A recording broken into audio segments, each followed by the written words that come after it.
বাংলাদেশ বনাম ভারত ম্যাচ মানেই সাম্প্রতিক সময়ে থাকে বাড়তি উন্মাদনা। খেলোয়াড়দের মধ্যে তো বটেই, টান টান উত্তেজনা থাকে দর্শকদের ভিতরেও, হোক সেটা ক্রিকেট, ফুটবল কিংবা অন্য কোনো খেলা। বাংলাদেশ জাতীয় ক্রিকেট দল এই মুহূর্তে আছে ভারতে।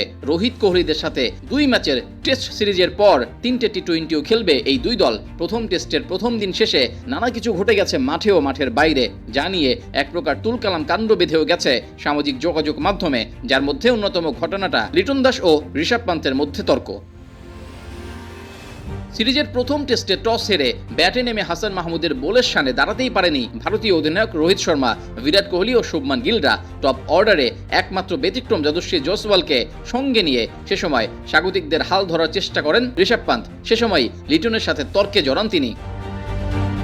15তম ওভারে তাসকিন আহমেদ বল করেন স্ট্রাইকে থাকা জয়সওয়ালের উদ্দেশ্যে। তার গুড লেন্থের বলটি রক্ষণাত্মক ভঙ্গিতে খেলে গালিতে পাঠিয়ে দেন। পান্থ রান নিতে চাইলেও ফিল্ডারের কাছাকাছি থাকায় তাকে ফিরিয়ে দেন জয়সওয়াল। তখন পান্থকে লক্ষ্য করে বল ছুড়ে মারেন বাংলাদেশি এক ফিল্ডার। বলটি ভারতীয় ব্যাটারের পায়ে লেগে অন্যদিকে চলে গেলে রান নিয়ে নেন পান্থ জয়সওয়াল। তখনই লিটনের সঙ্গে তর্ক হয় পান্থের। সাধারণত কোনো ব্যাটারের গায়ে লেগে বলের দিক পরিবর্তন হলে এক্ষেত্রে তাদের রান নিতে দেখা যায় না।